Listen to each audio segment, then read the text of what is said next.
Je m'appelle Émilie. J'ai 57 ans, et voici l'histoire de la façon dont un mariage a détruit une famille, mais a aussi sauvé ma vie. C'était le jour que nous attendions tous. Nous avions tout planifié. Depuis des mois. Le jardin du ranch était rempli de fleurs blanches. Le quatuor à cordes jouait depuis le coucher du soleil. Les tables étaient dressées avec des nappes en lin que j'avais moi-même brodées lors de mes nuits d'insomnie. Tout était parfait. Mon fils Daniel épousait Sarah. Cette fille aux yeux clairs et au sourire froid qui a débarqué il y a 2 ans et qui a tout changé.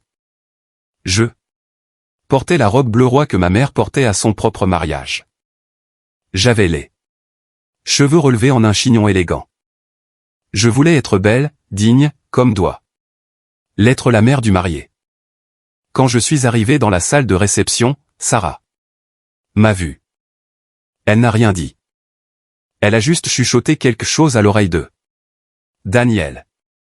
Il a marché vers moi, le pas rapide, la mâchoire serrée. Je connaissais ce regard. C'était le même regard qu'il avait enfant quand il savait qu'il avait fait quelque chose de mal, mais ne voulait pas l'admettre. Maman, a il commencé en baissant la voix. Sarah dit que ta robe lui fait de l'ombre, que le bleu est trop voyant. J'ai ressenti un coup de poing dans la poitrine, mais j'ai pris une grande inspiration. Ce n'est pas grave, mon fils. Je peux me changer si tu veux. J'ai apporté une autre robe dans la voiture. Non, maman. Sa voix s'est durcie. C'est mieux si tu pars. Quoi? Sarah est très nerveuse. Elle dit que ta présence l'attend. Que tu l'as toujours jugée. La salle était pleine. La musique jouait. Les invités discutaient. Inconscients de ce qui se passait à 3 mètres de la table d'honneur. Daniel? Je suis ta mère. J'ai organisé ce mariage. J'ai payé la moitié de tout ça. Et c'est pour ça que tu penses avoir le droit de gâcher la journée de ma femme? A-t-il crié. La salle est devenue silencieuse. Tous les regards se sont tournés vers nous. Et puis il l'a dit fort, clairement, devant tout le monde, sors. Maman. Ma petite amie ne veut pas de toi ici. J'ai senti quelque chose se briser en moi. Je n'ai pas pleuré. Je n'ai pas crié. J'ai juste hoché la tête, pris mon sac à main et marché vers la sortie. Personne ne m'a arrêté. Personne ne m'a suivi. Je suis monté dans ma voiture et j'ai conduit jusqu'au ranch. Les clés pendaient à mon cou comme toujours. Les clés que mon père m'avait laissées avant de mourir, avec la terre, la maison, l'héritage de 4 générations. Les mêmes clés que Daniel voulait depuis qu'il s'était fiancé à Sarah. Je suis rentré chez moi. J'ai enlevé la robe bleue, je l'ai pliée soigneusement et je l'ai rangée dans le placard. Je n'ai pas dormi cette nuit-là, mais le lendemain, quand le téléphone a sonné et que j'ai vu son nom sur l'écran, j'ai su que tout était sur le point de changer. J'ai pris une profonde inspiration et j'ai répondu. Parfois, nous faisons trop confiance aux mauvaises personnes. Avez-vous déjà été déçu par quelqu'un que vous aimiez? Racontez-moi votre histoire dans les commentaires. Je veux la lire. Maman. Sa voix semblait fatiguée au téléphone. Peux-tu venir au ranch? Il faut qu'on parle. J'ai raccroché sans répondre. Je me suis assise dans la cuisine avec une tasse de café, le même café fort que je préparais pour Daniel quand il était petit et qu'il se levait tôt pour m'aider avec les chevaux. Parce que c'était comme ça avant. Avant Sarah, mon fils et moi étions une équipe. Après la mort de son père il y a 15 ans, il n'y avait plus que nous deux et le ranch. Nous avons appris à survivre ensemble. Daniel avait 12 ans quand je suis devenue veuve. C'était un garçon calme avec de grandes mains et des yeux tristes qui essayaient d'être fort pour moi. Maman, je peux réparer la clôture, me disait-il en portant des outils plus lourds que lui. Non, mon amour, tu n'es encore qu'un enfant. Plus maintenant, maman. Je suis l'homme de la maison maintenant. Et il a essayé. Dieu sait qu'il a essayé. Nous avons grandi ensemble sur cette terre. Il a appris à rassembler le bétail, à réparer les tracteurs, à négocier avec les fournisseurs quand je n'en avais pas la force. Il me serrait dans ses bras quand je pleurais la nuit. Quand son père me manquait tellement que j'avais l'impression de ne plus pouvoir respirer. Tout ira bien, maman. Je te le promets. Et il a tenu sa promesse. Il est devenu un homme ici, entre ces murs. En adobe, sous ces mesquites que mon grand-père avait plantées. Quand il a fini l'université en ville, il est revenu. Maman, ma place est ici avec toi au ranch. Étais-je si heureuse d'entendre ça? Nous travaillions côte à côte. Je m'occupais de la comptabilité. Il s'occupait du bétail. Le soir, nous asseyons sous le porche pour regarder le coucher du soleil avec du café et du pain sucré. Tu sais, maman, un jour mes enfants grandiront ici tout comme moi. Ils courront dans ces mêmes cours. Ils apprendront à monter les mêmes chevaux. Je l'espère, mon amour. J'espère que tu trouveras une femme qui aime cette terre autant que nous. Il a souri. Je la trouverai. Je le promets. Mais ça ne s'est pas passé comme ça. Il a rencontré Sarah dans un bar en ville lors d'une réunion d'affaires. Elle était administratrice d'entreprise, prospère, moderne. Elle portait des talons hauts et des parfums chers. Elle parlait d'investissement et de rendement. La première fois qu'il l'a amenée au ranch, j'ai vu la déception sur son visage. C'est ici que tu vis, a-t-elle demandé. En regardant les vieux murs, les meubles en bois sombre, les photos en noir et blanc de mes grands-parents. C'est ici que nous vivons, l'a corrigé Daniel.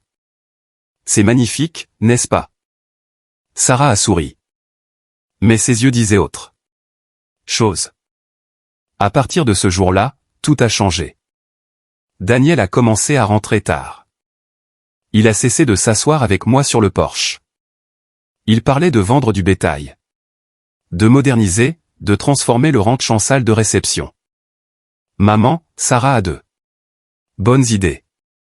Nous pourrions gagner beaucoup d'argent. Ce n'est pas une entreprise, Daniel. C'est notre maison. C'est les deux.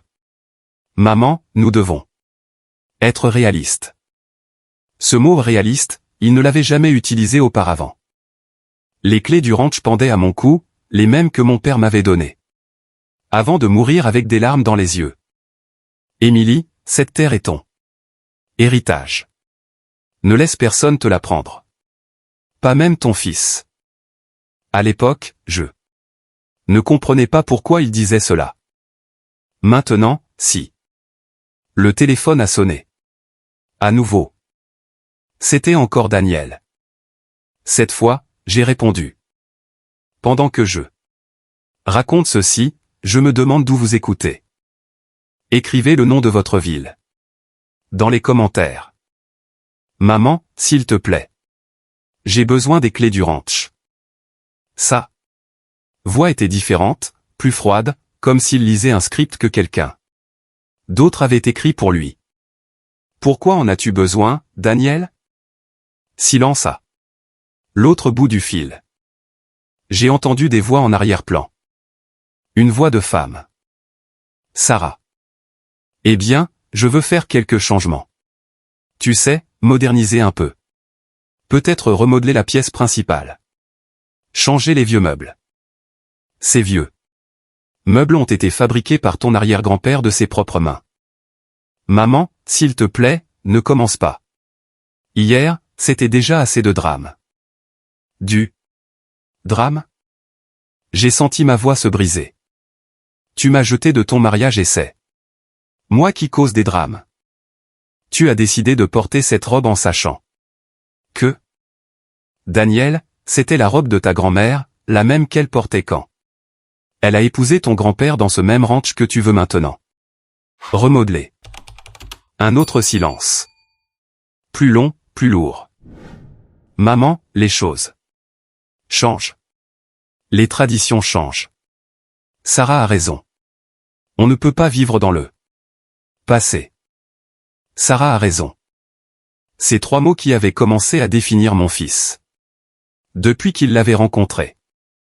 Quand rentres-tu à la maison, ai-je demandé. Essayant de changer de sujet. C'est bien ça le problème, maman. Sarah et moi. N'allons plus vivre là-bas. Nous restons dans l'appartement en ville.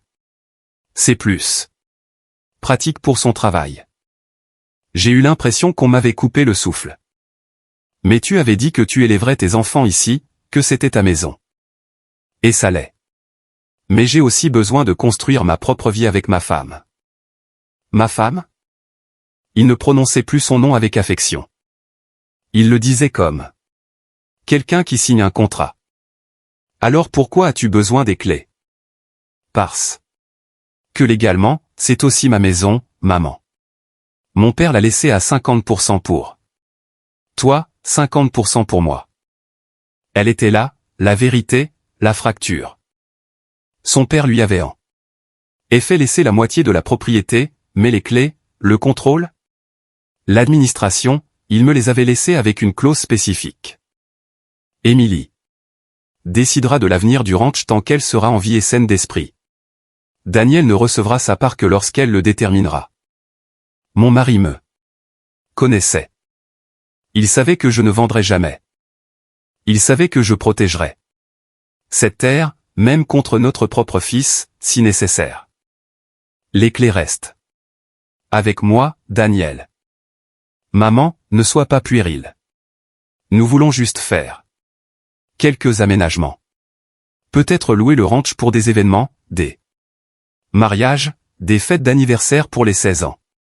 Nous pourrions générer des revenus supplémentaires, transformer notre maison en entreprise. C'est une opportunité. Sarah a déjà parlé avec un architecte. Nous pourrions agrandir le jardin, construire une nouvelle terrasse, installer une salle climatisée. Non. Non, non, Daniel. Cette maison n'est pas à vendre. Elle n'est pas disponible. Ce n'est pas un projet. Mais c'est aussi à moi. Ce cri, ce ton.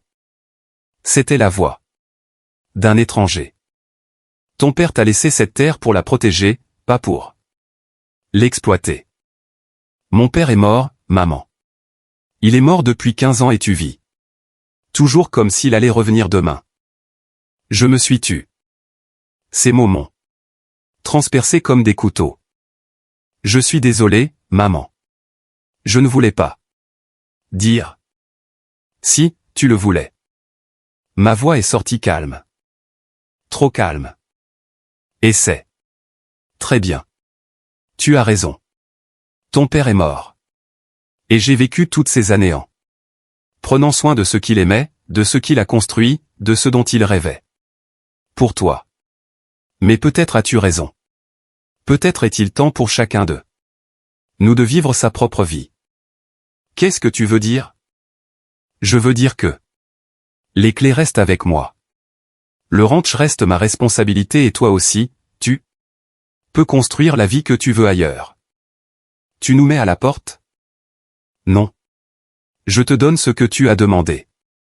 Ton espace, ton indépendance, ta propre vie. J'ai entendu Sarah parler en fond. Pressante, agacée. Daniel lui a répondu à voix basse. Maman, Sarah dit que tu es égoïste, que tu t'accroches à des choses matérielles. Que? Daniel, les jeux interrompus. Hier, quand tu m'as crié dessus devant tous ces invités, quand tu m'as demandé de quitter ton mariage, il y avait une dame assise près de moi. Je ne la connaissais pas, mais avant que je quitte la salle, elle m'a pris la main et m'a dit quelque chose. Sais-tu ce qu'elle m'a dit? Quoi? Elle a dit, Madame, quand un fils choisit entre sa mère et sa femme, il a déjà fait son choix, et vous devez respecter ce choix. Mais vous devez aussi vous respecter vous-même. Maman, ce n'est pas une Compétition entre toi et Sarah. Non, mon amour, ça ne l'est pas, car dans une compétition, les deux parties veulent gagner. Et moi, je ne veux plus concourir. Je veux juste la paix. Et les clés. J'ai touché le collier où elle pendait, froide, lourde, pleine d'histoire. Point, les clés restent là-haut. Elles ont toujours été, avec moi, jusqu'à ce que le bon moment vienne de les remettre. Et quand sera-ce? Quand tu auras un cœur qui les mérite. J'ai raccroché avant qu'il ne puisse répondre. Je suis restée assise dans la cuisine. Pendant des heures. Le café a refroidi dans la tasse. Les ombres de l'après-midi ont commencé à remplir la maison. J'ai marché dans les couloirs vides. J'ai touché les murs en adobe. J'ai regardé les vieilles photographies. Mon père dans ses habits du dimanche. Ma mère avec son châle en soie. Daniel enfant montant son premier cheval. Dans le bureau de mon mari, sur le bureau en bois, se trouvait la dernière lettre qu'il m'avait écrite avant de mourir. Je l'avais lue tant de fois que je la connaissais par cœur. Émilie, si tu lis ceci, c'est que je ne suis plus avec toi. Pardonne-moi de te laisser seule avec tant de responsabilités. Prends soin de la terre. Prends soin de notre fils. Mais surtout, prends soin de toi. Ne laisse personne te faire te sentir moins que ce que tu es, la femme la plus forte que j'ai jamais connue. Je t'aime pour toujours. Cette nuit-là, pour la première fois en 15 ans, je n'ai pas pleuré pour mon mari mort. J'ai pleuré pour mon fils vivant. Parce que certaines douleurs sont pires que la mort. Comme regarder quelqu'un que l'on aime se transformer en quelqu'un que l'on ne reconnaît pas. Les clés pendaient à mon cou, et je savais que j'allais bientôt devoir m'en servir d'une manière que je n'aurais jamais imaginée. Avez-vous déjà eu à choisir entre l'amour et le respect de vous-même? Dites-moi ce que vous avez décidé. Parfois, les décisions les plus difficiles sont celles qui nous enseignent le plus. 3 jours ont passé sans que Daniel ne m'appelle. 3 jours où je me réveillais en espérant voir son camion remonter le chemin de terre. 3 jours où je préparais du café. En plus au cas où il arriverait. 3 jours où je me surprenais à regarder le téléphone toutes les demi-heures. Le 4e jour, j'ai décidé que la fierté ne valait pas plus que mon fils. Je l'ai appelé maman. Daniel. Ma voix tremblait. Pouvons-nous parler? Silence. Je l'ai entendu dire quelque chose à quelqu'un d'autre. À elle. Bien sûr, maman. Qu'est-ce qu'il y a? Pas au téléphone. Venez à la maison. Je vous invite tous les deux à dîner. Toi et Sarah. Je veux que nous recommencions à zéro. Encore du silence. Des voix en fond. Une dispute chuchotée. Sarah dit. Sarah n'est pas sûre que ce soit une bonne idée. J'ai ravalé la boule dans ma gorge. S'il te plaît, mon fils, laisse-moi faire les choses bien. Laisse-moi mieux la connaître. Peut-être. Peut-être que je n'ai pas été juste envers elle. Les mots me brûlaient la bouche parce que je ne les pensais pas, mais j'avais besoin de les dire. Vraiment, maman? Vraiment. Venez demain. Je préparerai ton ragoût préféré et du riz au lait en dessert. J'ai entendu sa voix s'adoucir.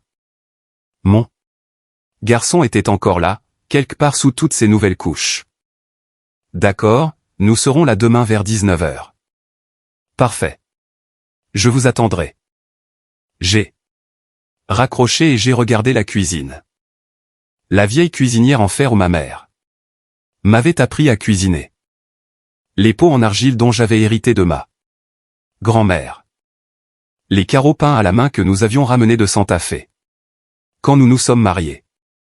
Étais-je vraiment prête à céder, à négocier ma paix pour sa présence? Oui, je l'étais. Parce que c'est ce que font les mères.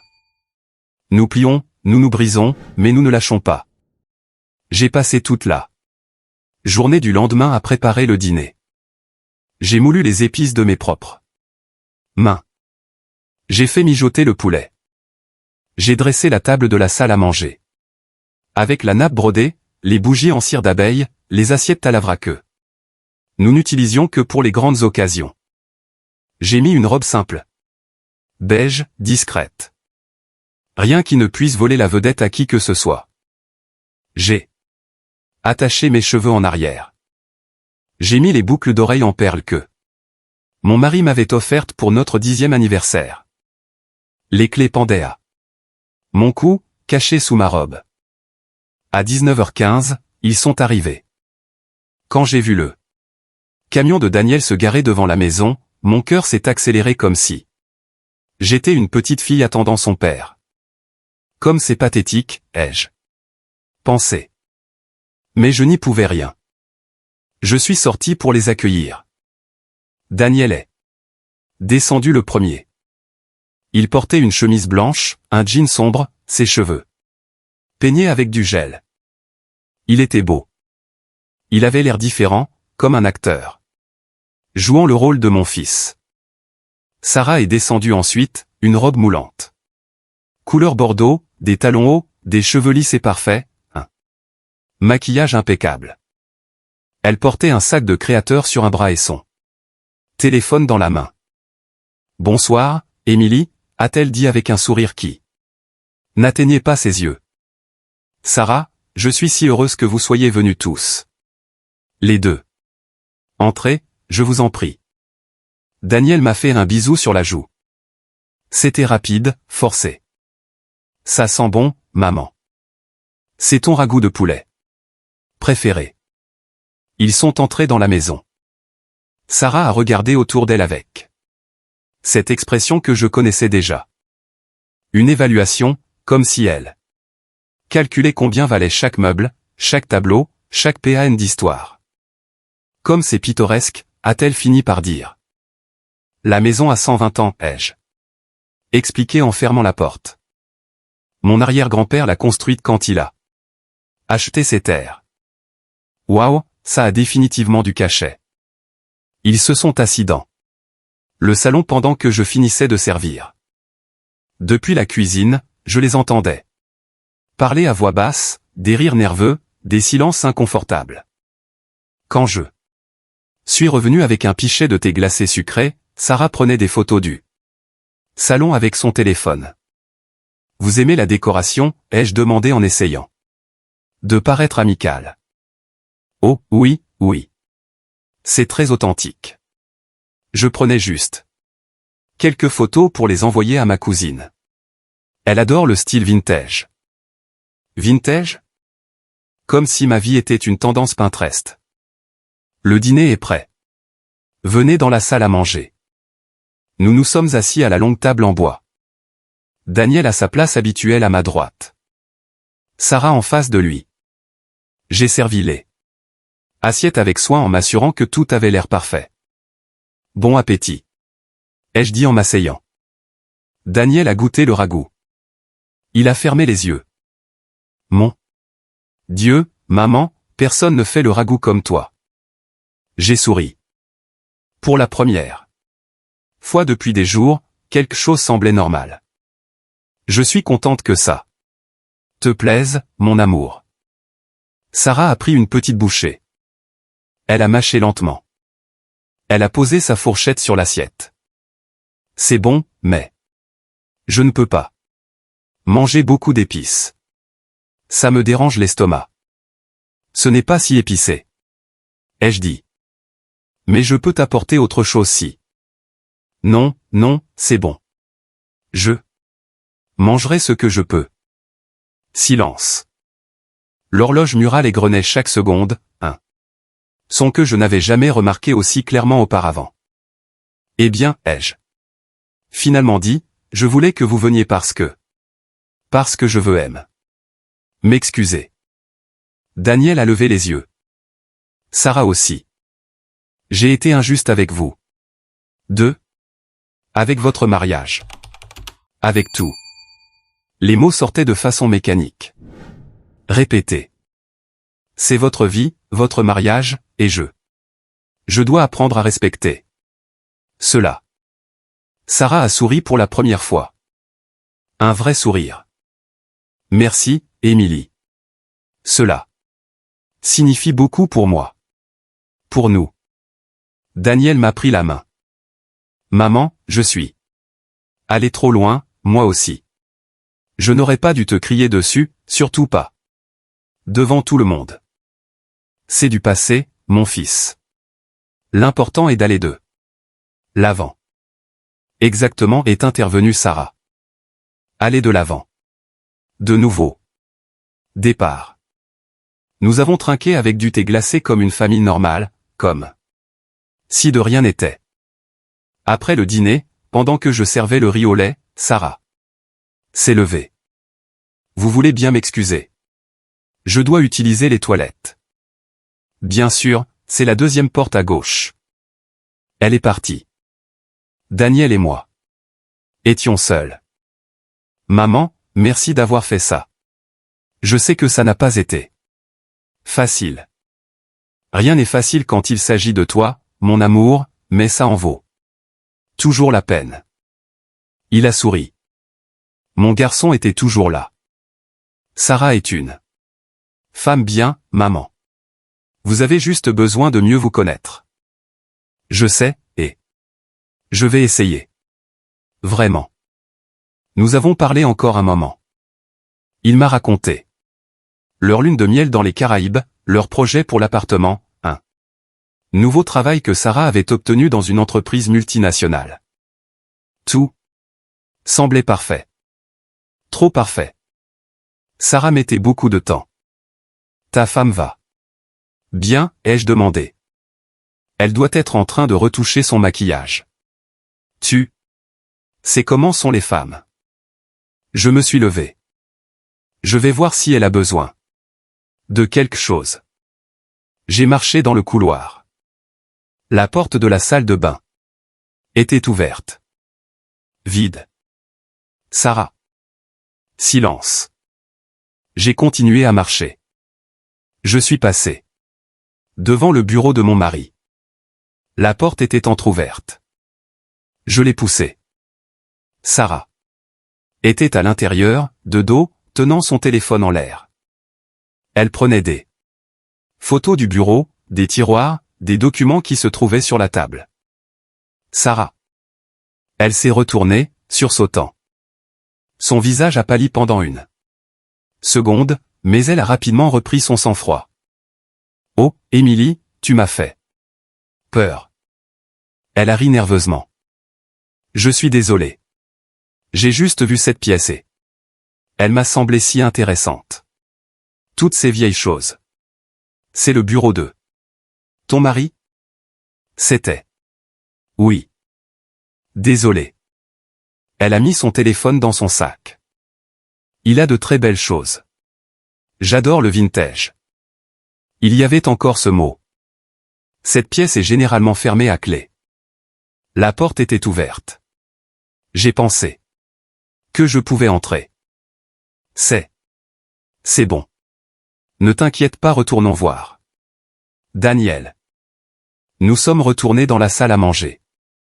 Sarah s'est assise comme si de rien n'était, souriante, détendue. Mais je ne l'étais pas. Nous avons terminé le dessert avec une conversation superficielle. Sarah a complimenté la maison 3 fois de plus. Daniel a parlé de ses projets pour m'aider à l'entretien du ranch. Peut-être qu'on pourrait engager quelqu'un pour peindre les murs extérieurs, maman. Ils ont l'air un peu négligés. Ils sont de cette couleur parce que c'est de la chaux blanche. C'est comme ça qu'on faisait. Mais on pourrait la moderniser. Lui donner un look plus contemporain. Contemporain. Moderne. Vintage. Autant de mots qui signifiaient la même chose. Ta vie est obsolète. À 22 heures, ils sont partis. Merci pour le dîner, maman. C'était délicieux. Quand tu veux. C'est ta maison. Sarah m'a serré dans ses bras. Une étreinte froide, calculée. Merci de nous donner une autre chance. Émilie. Ça compte beaucoup. Je les ai regardés s'éloigner sur le chemin de terre. Les feux arrière du camion ont disparu parmi les arbres. J'ai fermé la porte. Je suis allé directement dans le bureau. Sur le meuble. Les documents que mon mari avait laissés organiser étaient maintenant légèrement déplacés. Presque imperceptiblement, mais je connaissais chaque centimètre de cet espace. Quelqu'un les avait fouillés. J'ai ouvert le tiroir principal. Les actes de propriété étaient là, le testament, les titres fonciers, tout en ordre. Mais il manquait quelque chose. L'enveloppe jaune. L'enveloppe où mon mari gardait une lettre importante. Une lettre qu'il m'avait fait promettre de n'ouvrir que si quelqu'un essayait un jour de me prendre le ranch. J'ai fouillé tous les tiroirs, les étagères, derrière les livres. Elle avait disparu. Un frisson m'a parcouru la colonne vertébrale. J'ai touché les clés qui pendaient à mon cou. Et, pour la première fois, j'ai compris que je n'étais pas paranoïaque. J'étais surveillé. J'étais étudié. J'étais mesuré pour voir combien de temps encore j'allais être un obstacle dans les plans de quelqu'un d'autre. Je n'ai pas dormi. Cette nuit-là. Je me suis assise dans le bureau, les lumières éteintes, regardant par la fenêtre et je me suis demandé combien de temps j'avais avant qu'il n'essaie de tout prendre. Pendant que je raconte cela, je me demande d'où vous écoutez. Écrivez le nom de votre ville dans les commentaires. Le lendemain matin, j'ai décidé de fouiller toute la maison pour retrouver l'enveloppe jaune. J'ai vérifié chaque placard, chaque boîte dans le grenier. Chaque recoin où mon mari aurait pu la cacher. Rien. J'étais sur le point d'abandonner quand on a sonné à la porte. C'était Maître Lawson, l'avocat de notre famille. Un homme de 70 ans avec une moustache blanche et un costume impeccable qui sentait toujours le tabac à pipe et le parfum Old Spice. Madame Émilie, bonjour. Puis-je entrer? Maître Lawson, quelle surprise. Bien sûr. Entrez. Nous sommes allés dans le salon. Je lui ai servi un café. Il s'est assis avec ce sérieux qu'ont les avocats quand les nouvelles ne sont pas bonnes. Émilie, je suis ici parce que j'ai reçu un appel très étrange hier. Étrange? De votre belle-fille, Sarah. J'ai senti mon estomac se nouer. Sarah vous a appelé? Oui. Elle m'a dit que vous lui aviez demandé de me contacter, que vous vouliez revoir le testament de votre mari, qu'il y avait des doutes sur la répartition des biens. Je ne lui ai jamais demandé de faire ça. Maître Lawson a hoché lentement la tête. C'est ce que j'ai imaginé. C'est pour cela que je suis venu. Émilie, cette jeune femme m'a posé des questions très spécifiques. Elle voulait savoir si les 50% de Daniel étaient transférables, s'il pouvait vendre sa part sans votre consentement. S'il y avait une clause quelconque qui vous donnait un pouvoir absolu sur le ranch. Et que lui avez-vous répondu? Je lui ai dit que ces informations étaient confidentielles, que je ne pouvais en discuter qu'avec vous ou avec votre fils en votre présence. Elle s'est assez énervée. Il a pris une gorgée de café. Émilie, se passe-t-il quelque chose que je devrais savoir? Je lui ai tout raconté. Le mariage, les cris, le dîner, les photos dans le bureau, l'enveloppe disparue. Maître Lawson écoutait en silence. Les sourcils froncés. Cette enveloppe que vous avez mentionnée, était-ce celle contenant la lettre de votre mari? Oui. Savez-vous ce qu'elle disait?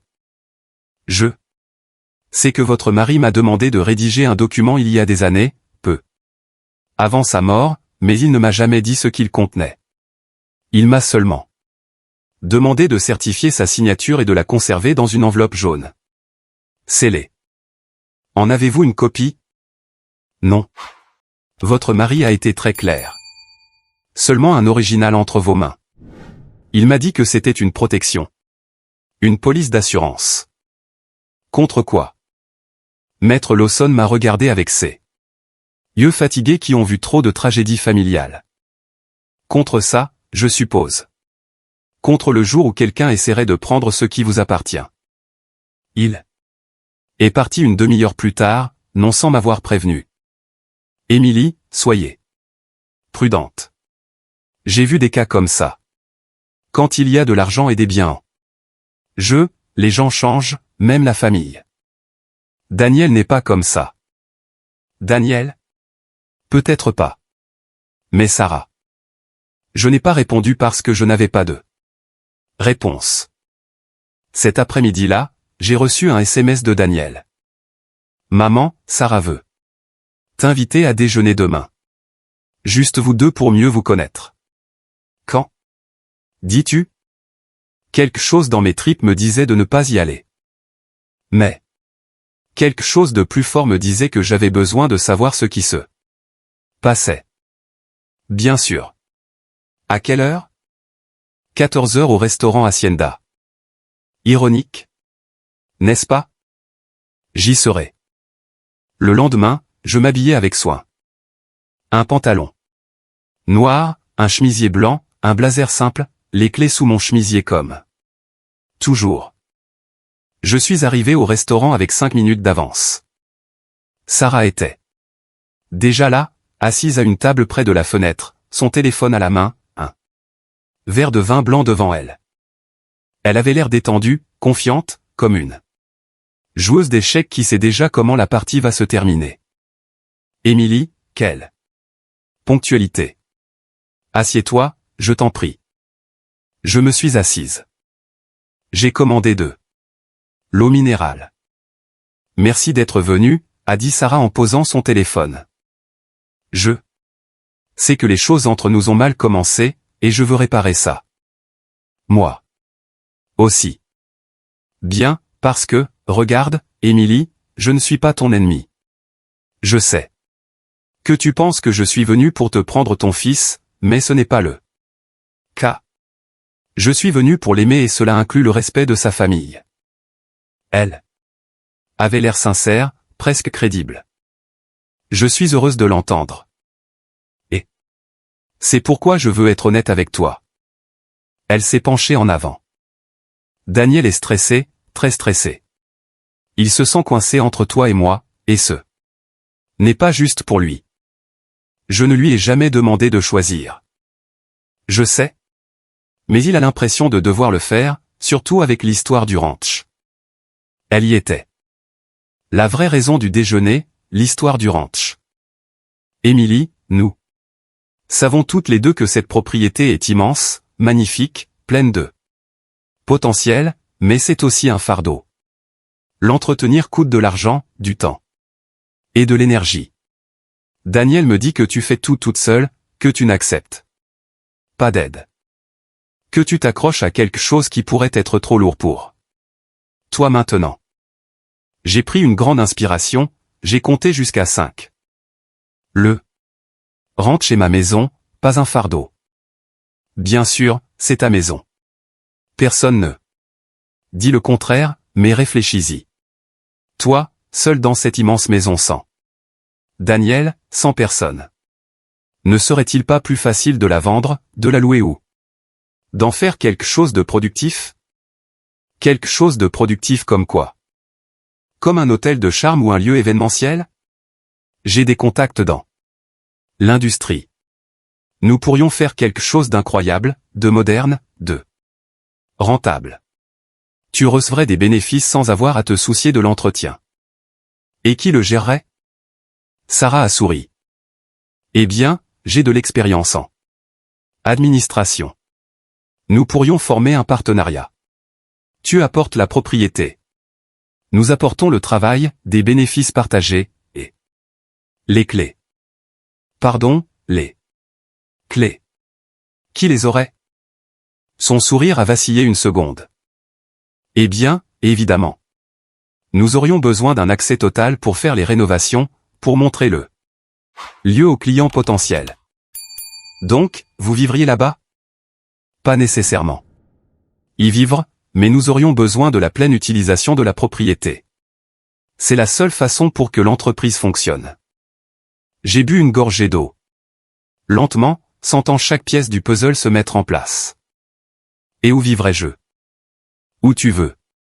Tu pourrais acheter un appartement en ville, quelque chose de plus confortable, sans escalier, avec moins de travail. À ton âge, Émilie, tu devrais profiter de la vie, pas te tuer à la tâche dans une maison du 19e siècle. À ton âge. Ces 3 mots qui disent que tu es vieille, que tu es inutile. Il est temps de dégager le chemin. Était-ce ton idée ou celle de Daniel? C'était notre idée à tous les deux. Daniel s'inquiète pour toi. Il a peur qu'il t'arrive quelque chose, là-bas toute seule. Que tu tombes dans les escaliers ou que tu tombes malade et qu'il n'y ait personne pour t'aider. C'est pour ton propre bien, Émilie. Quelle délicatesse.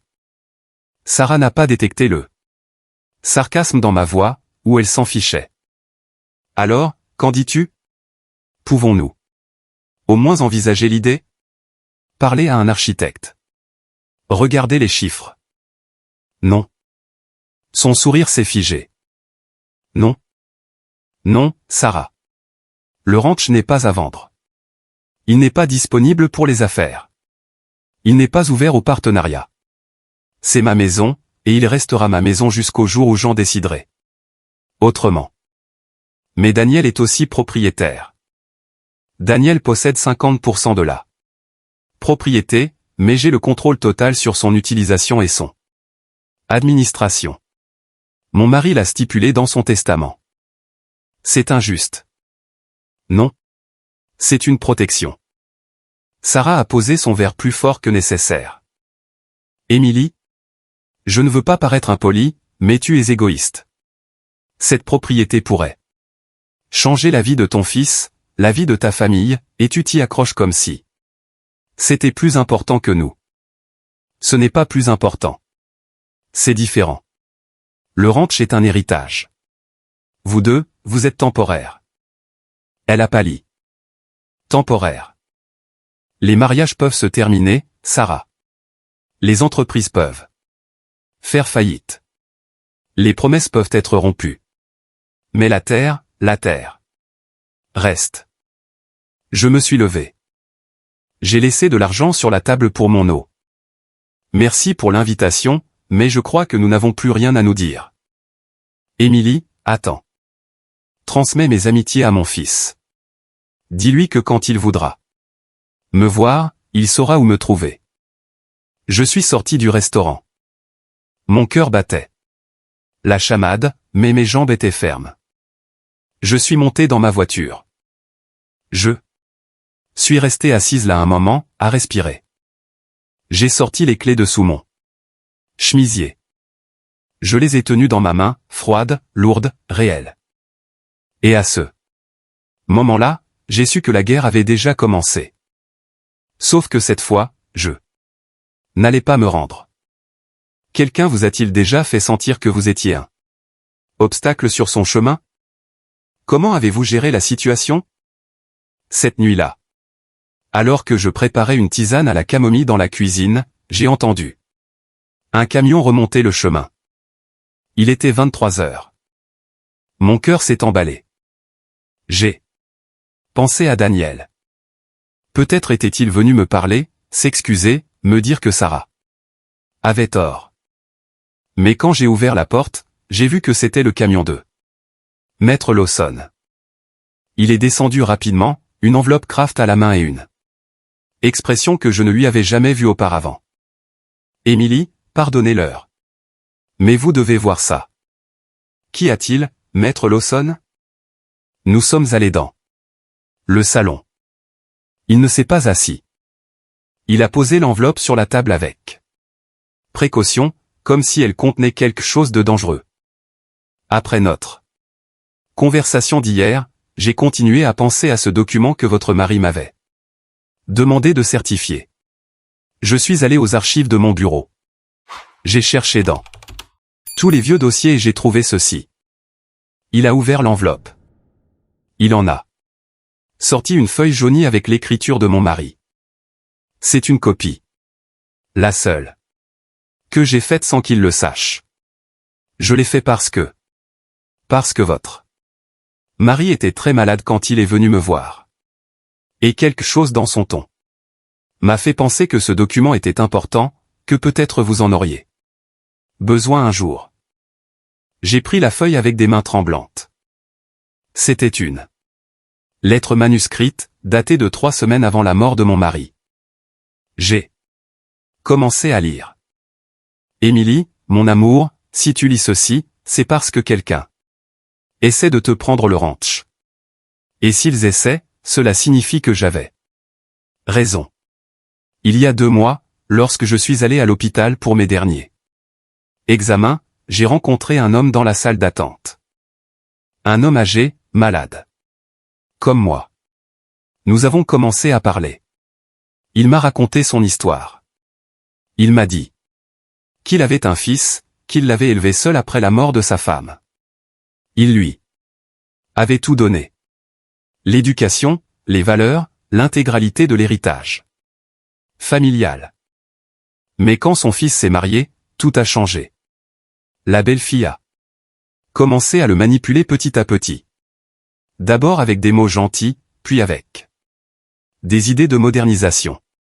Finalement, elle l'a convaincu de signer une procuration. Elle a dit que c'était pour l'aider avec ses papiers médicaux. L'homme a signé, 2 semaines plus tard, son fils et sa belle-fille ont vendu sa maison. Ils l'ont mis dans une maison de retraite. Ils ont tout gardé. Quand il m'a raconté cela, l'homme pleurait. Il m'a dit, ce n'est pas mon fils qui m'a trahi. C'est mon fils manipulé. Mais le résultat est le même. Je meurs. Seul sans ma maison, sans ma dignité. Émilie, cette histoire m'a hanté jusqu'à ma dernière nuit. Et j'ai compris que je devais te protéger, non pas contre Daniel, mais contre quiconque pourrait changer Daniel. C'est pourquoi j'ai écrit cette lettre. C'est pourquoi j'ai rédigé les clauses du testament comme je l'ai fait. Non pas parce que je ne fais pas confiance à notre fils, mais parce que j'ai confiance en toi. Je suis convaincu que tu sauras quand les intentions sont pures et quand ce n'est que du poison déguisé en modernité. Si quelqu'un fait pression sur toi pour remettre les clés, si quelqu'un te fait te sentir vieille ou incapable, si quelqu'un essaie de te convaincre que le ranch est un fardeau, résiste. Parce que cette terre n'est pas juste une propriété. C'est la colonne vertébrale de notre famille. C'est l'endroit où nos ancêtres ont saigné et rêvé. C'est le seul endroit au monde où notre histoire a des racines. Et toi, mon amour, tu es la gardienne de cette histoire. Ne laisse personne, pas même notre fils, te convaincre que tu es un obstacle. Tu es la porte et tu décides qui peut entrer. Je t'aime. Je t'ai toujours aimé. Et d'où que je sois, je continuerai à veiller sur toi. Protège les clés. Protège la terre. Protège-toi. À toi pour toujours, David. Quand j'ai fini de lire, des larmes tombaient sur le papier. Maître Lawson a posé une main sur mon épaule. Votre mari était un homme sage. Émilie. Il savait déjà. Il savait déjà que cela allait arriver. Il ne savait pas exactement quoi, mais il savait que c'était possible. C'est pourquoi il vous a protégé. J'ai séché mes larmes. Maître Lawson, que puis-je faire? Légalement, vous êtes protégé. Daniel ne peut pas vendre, louer ou modifier la propriété sans votre consentement explicite notarié. Mais il a fait une pause. La loi protège la propriété, Émilie. Elle ne protège pas les cœurs. Que voulez-vous dire? Je veux dire qu'ils peuvent faire pression sur vous, vous manipuler, vous faire culpabiliser. Ils pourraient même essayer de vous faire déclarer mentalement inapte à prendre des décisions. J'ai vu des cas comme ça. J'ai ressenti un frisson. Peuvent-ils faire ça? Ils peuvent essayer. S'ils obtiennent d'un médecin un certificat attestant que vous souffrez de démence, de déclin cognitif ou de toute autre affection qui vous rend incompétente, ils pourraient demander une tutelle légale. Mais je vais parfaitement bien. Vous le savez. Je le sais. Mais entre les mains des bons avocats, avec les bons médecins. Il n'a pas fini sa phrase. Il n'en avait pas besoin. Que dois-je faire? Premièrement, gardez cette lettre en lieu sûr, dans une banque, chez quelqu'un en qui vous avez confiance, pas dans la maison. Deuxièmement, allez voir votre médecin. Passez un examen complet, physique et mental. Obtenez par écrit que vous êtes en pleine possession de vos facultés. Troisièmement, il m'a regardé tristement. Préparez-vous au pire. Au pire? À ce que Daniel prenne totalement le parti de sa femme. Il ne ferait jamais ça. Émilie, je suis avocat en droit de la famille depuis 40 ans.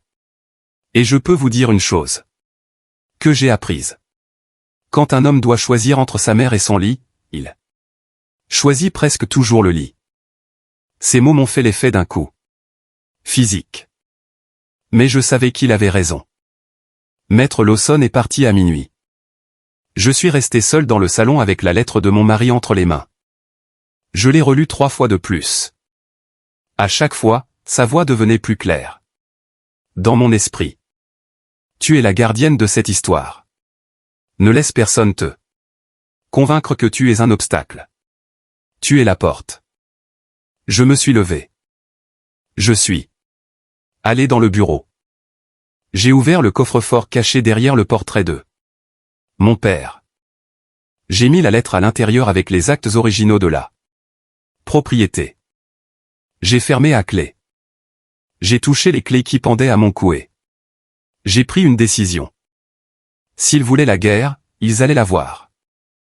Mais pas avec des cris, pas avec des drames, pas avec des scènes. Avec le silence. Avec la patience, avec cette même force tranquille que mon mari m'avait apprise. Quand nous nous occupions de cette terre ensemble. À 7 heures le lendemain matin, j'ai appelé mon médecin. J'ai demandé un rendez-vous urgent pour passer tous les examens possibles. À 8 heures, j'ai appelé la banque. J'ai pris rendez-vous pour ouvrir un coffre-fort. À 9 heures, mon téléphone a sonné. C'était Daniel. Maman. Bonjour, mon fils. Sarah m'a dit ce qui s'est passé hier. Que tu as été impoli avec elle. Que tu l'as insultée. Je n'ai insulté personne.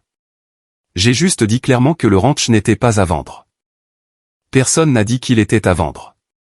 Nous voulions juste proposer une idée. Une entreprise familiale.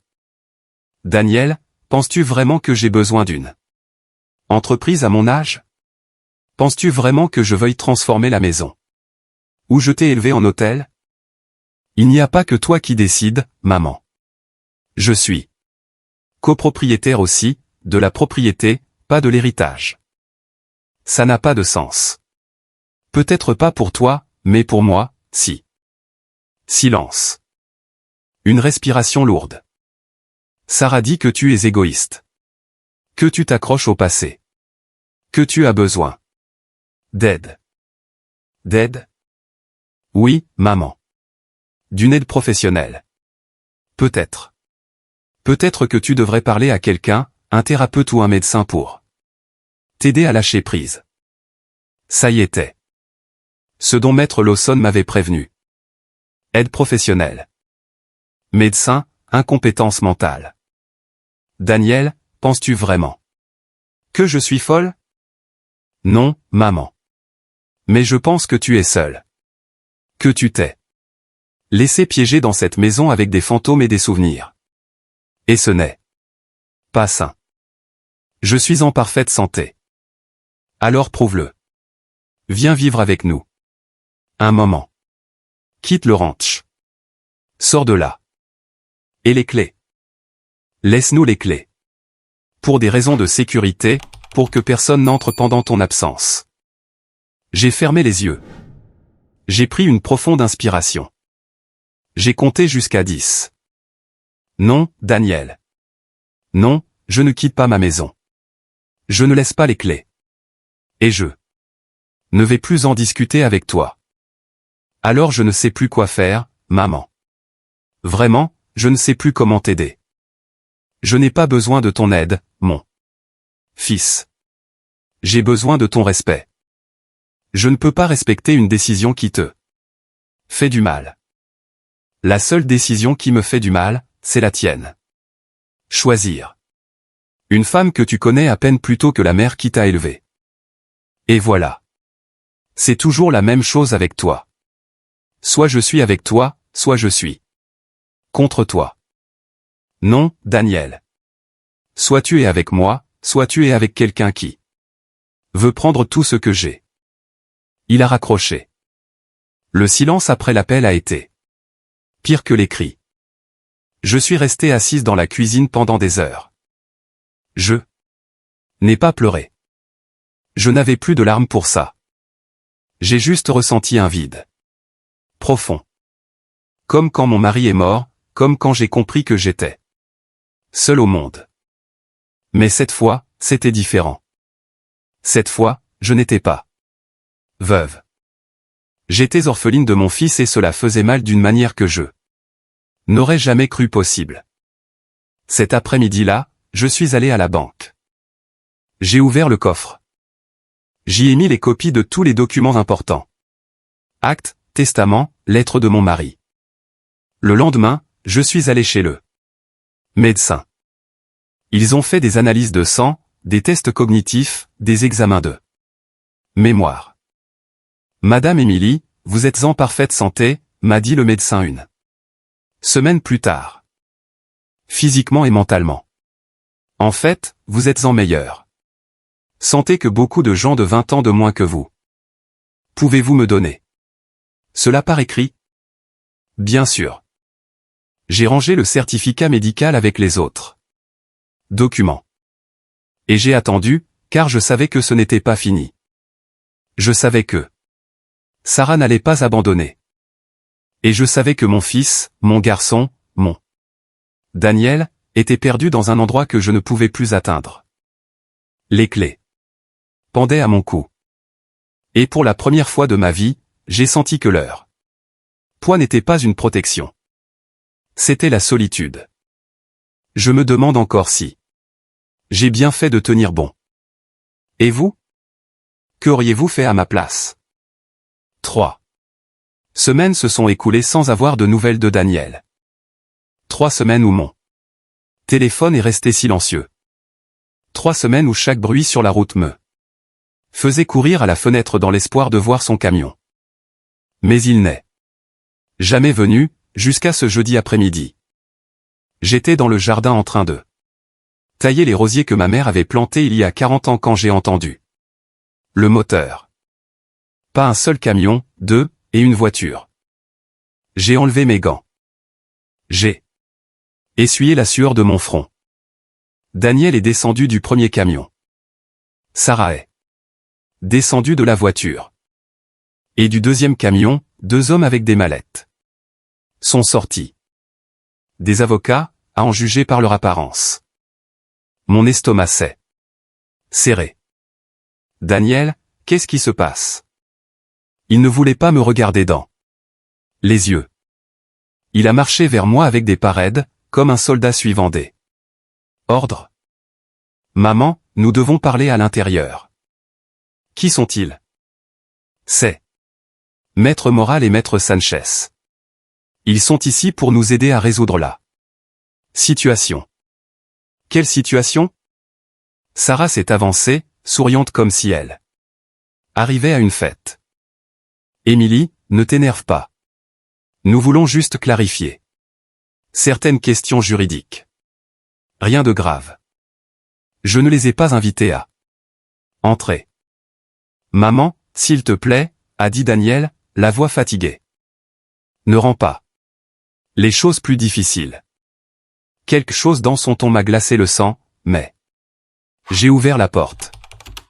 Nous sommes tous allés dans le salon. Les avocats se sont assis sur le canapé, Sarah dans le fauteuil principal. Daniel est resté debout, près de la fenêtre, regardant dehors comme s'il voulait être n'importe où ailleurs. Je me suis assise en face d'eux. Les clés, sous mon chemisier, pressées contre ma poitrine. Maître Moral, un homme en costume gris avec des lunettes sans monture, a ouvert sa mallette. Madame Émilie, bonjour. Je suis Maître Moral, représentant légal de Monsieur Daniel Garcia. Nous sommes ici aujourd'hui parce que mon client souhaite exercer ses droits en tant que copropriétaire de ce ranch. Il connaît déjà ses droits et ses limites. Précisément. C'est pourquoi nous sommes ici. Il a sorti des documents.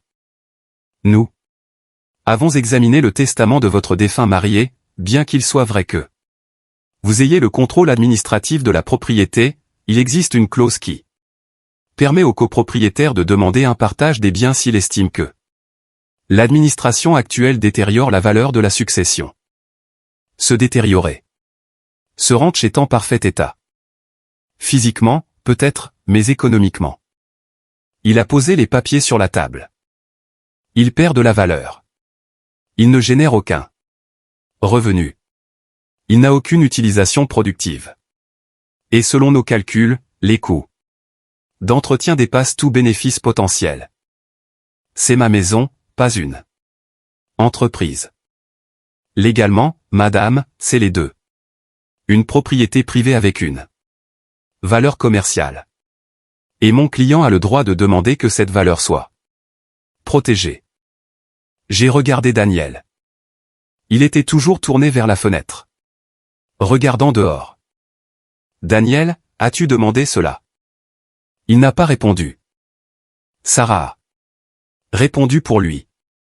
Émilie, Daniel veut seulement ce qu'il y a de mieux pour tout le monde, y compris pour toi. Regarde cet endroit. C'est immense, vieux. Difficile à entretenir. Tu es ici toute seule. Et si tu tombes malade? Si tu tombes, s'il se passe quelque chose et que personne ne s'en aperçoit pendant des jours. J'ai un téléphone.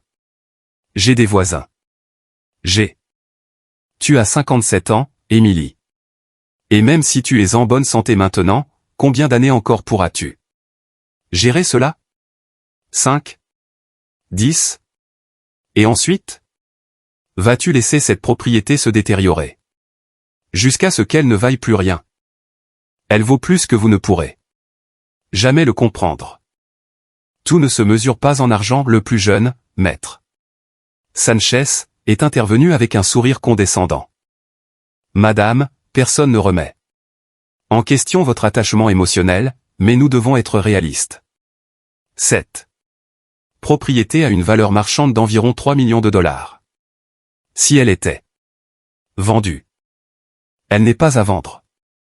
Point. Ou si elle était louée pour des événements, elle pourrait générer entre 30 000 et 50 000 dollars par mois. C'est plus d'un demi-million par an. De l'argent qui pourrait profiter à toute la famille. Je ne suis pas intéressé. Pas même pour l'avenir de ton fils? Pour tes futurs petits-enfants? Le mot petits-enfants m'a frappé comme un coup de poing. J'ai regardé Sarah. Elle souriait. Elle savait exactement sur quel bouton elle venait d'appuyer. Émilie, je suis enceinte, a dit doucement Sarah. De 3 mois. Daniel va être père. Tu vas être grand-mère. Le monde s'est arrêté. Quoi? Daniel s'est enfin retourné. Ses yeux étaient rouges. C'est vrai, maman. C'est pour ça que nous devons penser à l'avenir. À subvenir aux besoins de notre enfant, à lui donner une stabilité. Je ne savais pas. Pourquoi? Parce que tu ne voulais pas savoir. Parce que tu as été tellement occupé à te battre avec nous que tu n'as pas remarqué ce qui se passait. Les larmes ont commencé à me brûler les yeux. Mais je ne l'ai pas laissé tomber. Félicitations, mon fils. Vraiment. Alors comprends. Maman. Il ne s'agit plus seulement de toi et moi.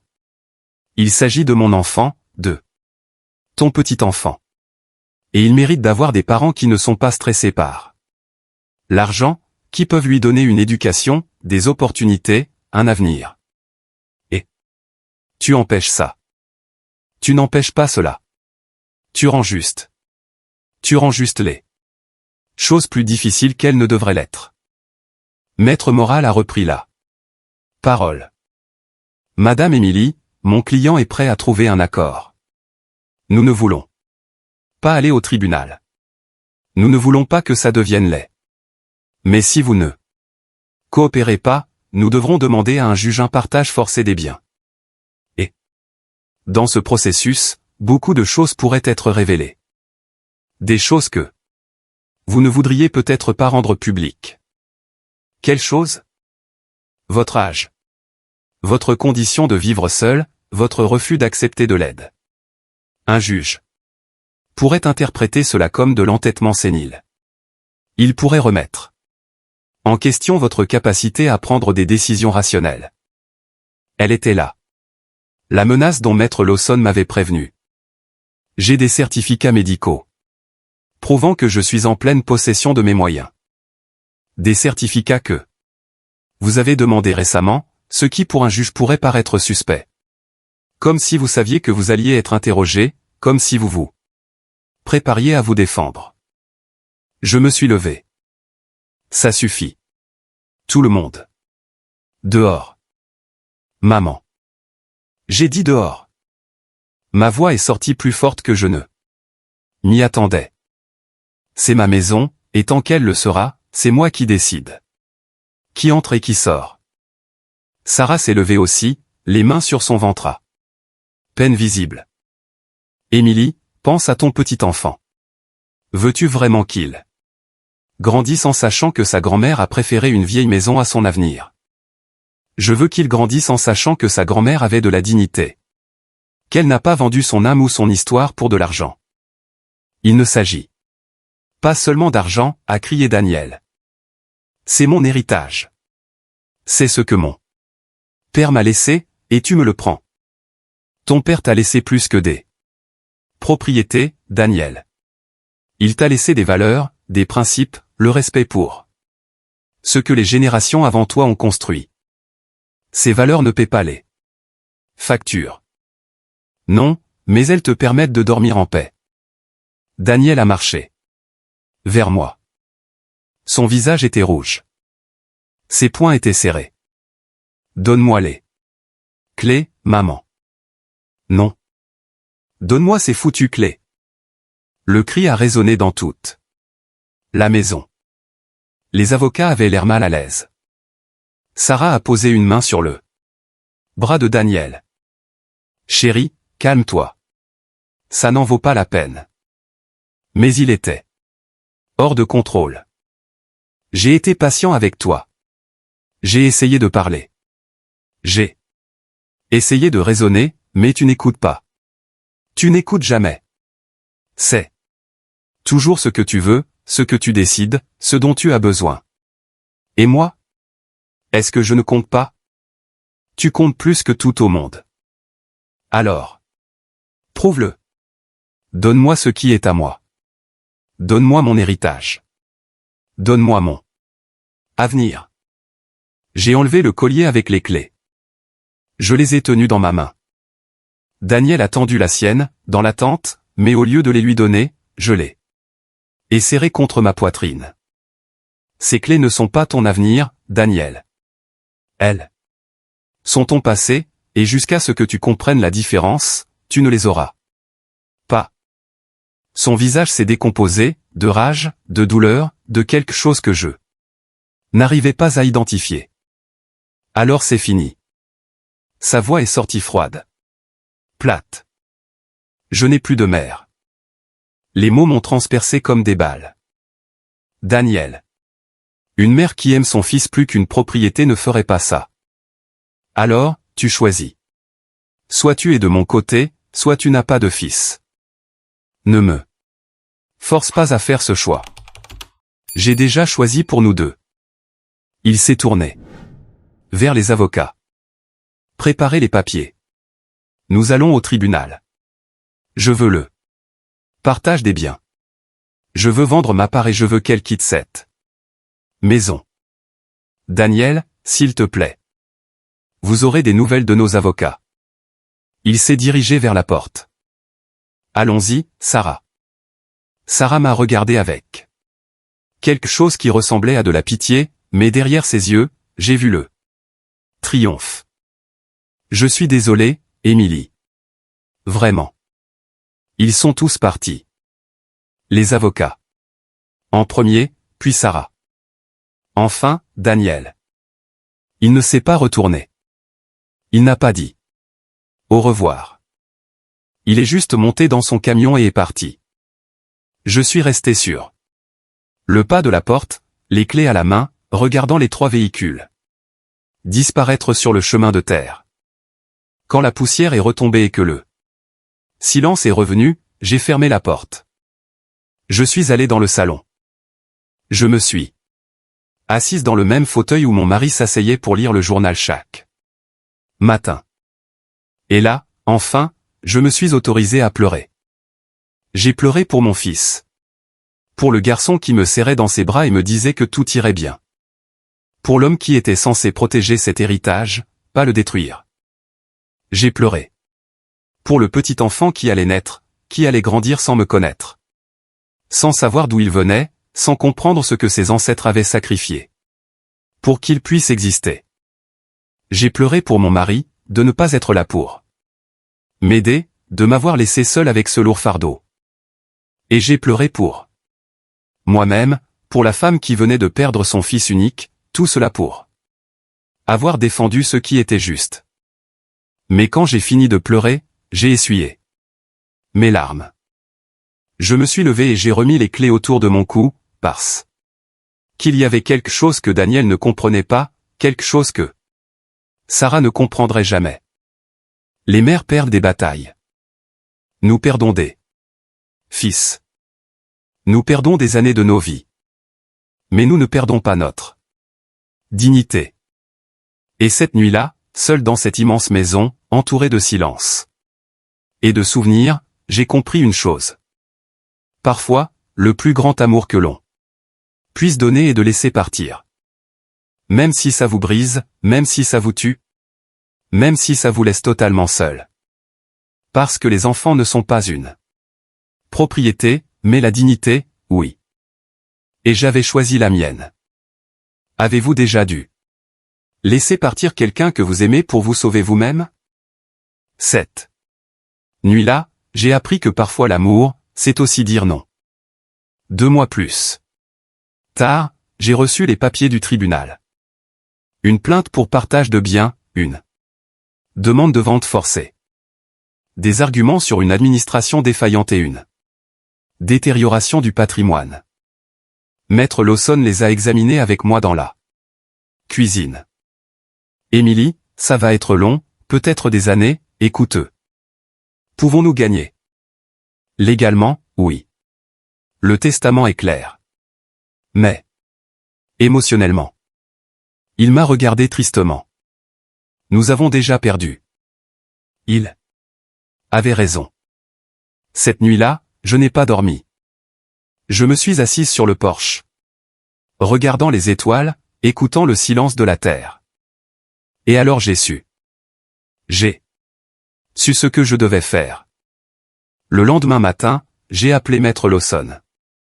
Je veux faire un nouveau testament. Êtes-vous sûr? Complètement. Je suis allé à son bureau. J'ai dicté mes dernières volontés d'une voix ferme. Moi. Émilie Martinez, veuve de Garcia, saine d'esprit, déclare ce qui suit. Le ranch sans David restera sous mon administration tant que je vivrai. À ma mort, la totalité de la propriété passera à une fiducie familiale, qui ne pourra être ni vendue, ni divisée, ni modifiée pendant 50 ans. Mon fils Daniel recevra 50% des bénéfices générés par la propriété si elle est louée pour des événements culturel, éducatif ou historique. Jamais à des fins commerciales privées. Les 50% restants seront gérés par une fondation qui protège les ranchs. Historique de cet État. Si mon fils tente de contester ce testament ou de vendre sa part, il perdra tous ses droits et son pourcentage passera entièrement à la fondation. Les clés du ranch seront remises au directeur de la fondation. Ceci est mon testament et il est irrévocable. Maître Lawson m'a regardé longuement. Émilie, savez-vous ce que cela signifie? Cela signifie que personne ne gagnera cette guerre. Ni lui, ni moi. Mais la terre, si. J'ai signé. Les documents, je les ai fait certifier, scellés, et je suis rentré chez moi en paix pour la première fois depuis des mois. 2 semaines plus tard, Daniel l'a découvert. Je ne sais pas comment. Peut-être que Maître Lawson le lui a dit. Peut-être que c'étaient les commérages de la ville. Il m'a appelé à minuit. Ivre, en pleurant. Comment as-tu pu me faire ça, maman? Comment as-tu pu m'enlever mon héritage? Je ne te l'ai pas enlevé, Daniel. Je l'ai protégé de toi. Tu es un monstre égoïste. Non, mon amour.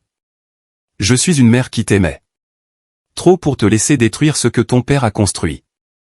Il a raccroché et il n'a plus appelé. Les mois ont passé. Le procès s'éternisait. J'ai continué à vivre au ranch, à m'occuper des roses, à nourrir les poules, à regarder les couchers de soleil, seul mais en paix. Parce que j'avais compris quelque chose. Que mon mari avait toujours su. On ne défend pas la terre avec des cris. Elle se défend d'elle-même. Avec le temps, avec la patience, avec la justice silencieuse. Que seule la nature sait rendre. Et moi, je devais juste attendre. Les clés pendaient à mon cou. Elles n'étaient plus lourdes. C'étaient juste des clés. Et j'étais libre. Parfois, la meilleure vengeance n'est pas la vengeance. C'est protéger ce que l'on aime et laisser le temps faire son œuvre. 2 ans ont passé. 2 années où j'ai vécu dans le ranch, à m'occuper de la terre, à attendre sans attendre. Le procès était au point mort. Les avocats de Daniel ne pouvaient rien faire contre mon Nouveau Testament. Il était légal, irrévocable? Parfait. Maître Lawson me rendait visite chaque mois pour me tenir au courant. Toujours la même chose, ils essaient encore, mais ils n'ont pas de dossier. Je hochais la tête, servais du café et reprenais le cours de ma vie. Un après-midi d'octobre, Maître Lawson est arrivé avec un regard différent. Il ne portait pas sa mallette, juste une expression inquiète. Émilie, il y a quelque chose que vous devez savoir. Que s'est-il passé? Daniel et Sarah se sont séparés. Le monde s'est arrêté une seconde. Quand? Il y a 3 mois. Le divorce a été prononcé la semaine dernière. Et le bébé? Sarah a obtenu la garde exclusive. Elle a déménagé à Dallas pour être avec sa famille. Daniel a des visites supervisées toutes les 2 semaines. Je me suis assise lentement. Mes jambes ne me portaient plus. Que s'est-il passé, Maître Lawson? Ce qui arrive toujours avec des femmes comme ça. Quand elle n'a pas pu obtenir ce qu'elle voulait de vous, elle a commencé à chercher ailleurs. Elle a rencontré un promoteur hôtelier. Riche, plus âgé, sans famille. Il a fait une pause. Daniel l'a surprise avec lui dans l'appartement qu'il partageait. J'ai ressenti un mélange de douleur et de tristesse si profond que je ne savais pas quoi dire. Comment va-t-il? Mal, Émilie. Très mal. Il a perdu sa femme, son fils, son travail, tout. Son travail? Il a démissionné ou a été renvoyé, je ne suis pas sûr. Mais il vit seul dans un motel bon marché près de la ville. Il boit beaucoup trop d'après ce qu'on m'a dit. Les larmes ont commencé à couler. Et je ne pouvais pas les arrêter. Et pourquoi ne m'a-t-il pas appelé? Fierté, honte, peut-être les deux. Maître Lawson est parti une demi-heure. Plus tard. Je suis resté dans la cuisine avec mon café froid et mon cœur brisé. Mon fils était détruit, seul, perdu, et je ne pouvais rien y faire parce qu'il avait construit cet enfer de ses propres mains. 3 semaines plus tard, alors que je faisais des courses en ville, je l'ai vue, Sarah. Elle était dans un restaurant élégant, assise en terrasse avec un homme en costume, cheveux gris. Montre chère, un sourire de requin. Elle riait, flirtait, rayonnante comme si de rien n'était, comme si elle n'avait pas détruit mon fils. Comme si le bébé qui était soi-disant sa raison de vouloir prendre mon ranch n'existait même pas. Elle m'a vu. Ses yeux ont croisé les miens. Pendant une seconde, son sourire a vacillé, mais elle l'a vite retrouvé. Elle m'a fait signe comme si nous étions amis. Je ne lui ai pas rendu son salut. J'ai juste continué à marcher parce qu'à ce moment-là, j'ai compris une chose. Sarah n'avait jamais aimé Daniel. Elle n'avait jamais aimé le bébé. Elle n'avait aimé que ce qu'il pouvait lui apporter. Et quand ce puits s'est tari, elle en a trouvé un autre. Cette nuit-là, assise sur le porche, j'ai repensé à tout ce qui s'était passé. J'ai repensé au mariage, aux cris, aux menaces, aux avocats, à la dernière fois que j'avais vu mon fils. Et j'ai réalisé que je n'avais pas gagné cette guerre. Mais Sarah ne l'avait pas gagnée non plus. Parce qu'elle avait obtenu de l'argent. Oui. Elle avait un nouvel homme. Oui. Mais elle a perdu quelque chose qu'elle ne retrouvera jamais, la paix. Parce que les gens comme elle ne sont jamais satisfaits. Ils ont toujours besoin de plus. Ils cherchent toujours la prochaine opportunité, le prochain homme, la prochaine affaire. Et un jour, quand elle sera vieille et seule, elle comprendra qu'on ne peut pas acheter ce qui compte. Vraiment. Mon fils aussi a payé le prix. Il a perdu sa famille, sa dignité, son avenir. Mais au moins, il lui restait encore du temps pour apprendre, pour changer, pour revenir s'il le choisissait. 1 mois plus tard, en décembre, on a sonné à la porte à 6 heures du matin. J'ai ouvert. C'était Daniel. Maigre, une barbe négligée, les yeux rouges, des vêtements froissés. Mais c'était mon fils. Maman. Sa voix s'est brisée. Je suis désolé. Il n'a rien dit d'autre. Il n'en avait pas besoin. Je l'ai serré dans mes bras et il a pleuré comme il le faisait quand il était petit et qu'il tombait de son vélo. Il a pleuré pour tout ce qu'il avait perdu, pour tout ce qu'il avait détruit, pour tout ce qu'il ne récupérerait jamais. Et je l'ai tenu dans mes bras parce que c'est ce que font les mères. Nous n'avons rien dit ce matin-là. Nous nous sommes juste assis dans la cuisine, nous avons bu du café, nous avons regardé le soleil se lever par la fenêtre. Les clés sont toujours à toi, maman, a-t-il dit finalement. Elles ont toujours été à toi. Je sais, mon amour. Je sais. J'ai été un idiot, un crétin. Et elle m'a convaincu que tu étais le problème. Et je l'ai cru. Je sais. Comment savais-tu? Comment savais-tu qu'elle était comme ça? J'ai touché les clés qui pendaient à mon cou. Ton père m'a appris à reconnaître quand quelqu'un aime la terre et quand il n'aime que ce qu'il peut en tirer. Daniel a hoché la tête. Ses larmes coulaient toujours. J'ai tout perdu, maman. Mon fils, mon mariage, mon travail, ma dignité. Pas tout. J'ai pris sa main. Tu m'as toujours. Et tu as encore le temps de construire quelque chose de nouveau, de vrai. Je ne sais pas si je le peux.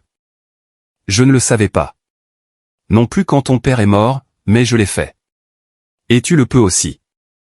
Il est resté au ranch ce jour-là, et le lendemain, et le surlendemain. Nous n'avons pas parlé du procès. Nous n'avons pas parlé de Sarah. Nous n'avons pas parlé des clés. Nous avons juste travaillé ensemble comme avant. Nous avons réparé les clôtures, nourri les animaux, regardé les couchers de soleil. Et doucement, mon fils a commencé à revenir. Pas l'homme qui avait épousé Sarah, mais le garçon qui avait un jour promis de prendre soin de cette terre. La vie finit toujours par réclamer ses dettes. Elle réclamera à Sarah la solitude de vivre sans racines, sans histoire, sans amour véritable. Elle a réclamé à Daniel de la douleur et des pertes. Mais elle lui a aussi donné une chance d'apprendre. Et à moi, elle a réclamé des années de silence et de larmes, mais elle m'a payé en dignité. Et cela, à la fin, valait plus que tout. La vie trouve toujours un moyen de remettre chacun à sa place. Pas avec la vengeance, mais avec la vérité. Avez-vous déjà vu le karma faire son œuvre? 5 ans ont passé depuis ce matin où Daniel a frappé à ma porte pour demander pardon. Aujourd'hui, j'ai 62 ans. Mon fils en a 38. Et mon petit-fils, que j'ai enfin rencontré il y a 6 mois, a 4 ans et demi. Il s'appelle Robert, du nom de son grand-père. Il ne vit pas avec moi. Il vit avec Sarah à Dallas.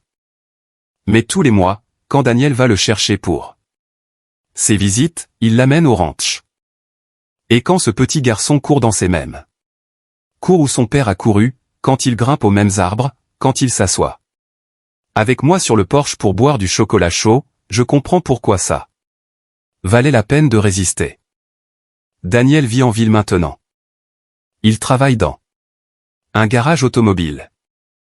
Il ne gagne pas beaucoup. Il vit dans un petit appartement, mais il est sobre. Il suit une thérapie.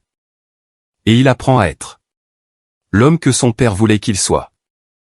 Le procès s'est terminé il y a 3 ans. Les avocats de Daniel ont retiré leur plainte quand il est revenu. Maître Lawson m'a aidé à modifier le testament une dernière fois. Quand je mourrai, le ranch appartiendra entièrement à Daniel. Pas de fiducie, pas de fondation. Mais seulement s'il prouve pendant 10 années consécutives qu'il peut s'en occuper sans le vendre, qu'il comprend sa valeur au-delà de l'argent. S'il échoue, tout passera à Robert quand il aura 25 ans. Penses-tu que je peux le faire? Maman, m'a demandé Daniel quand nous avons signé les nouveaux documents. Je ne sais pas, mon amour, mais je veux te donner la chance d'essayer. Sarah s'est remariée l'année dernière avec ce promoteur hôtelier qu'elle avait rencontré. Ils vivent dans un manoir moderne. Ils voyagent à travers le monde. Ils publient des photos parfaites sur les réseaux sociaux. Parfois, je vois ces photos et je me demande si elle est heureuse. Je ne le pense pas. Parce que j'ai appris que le bonheur ne vient pas du fait d'avoir plus. Il vient du fait d'avoir besoin de moins.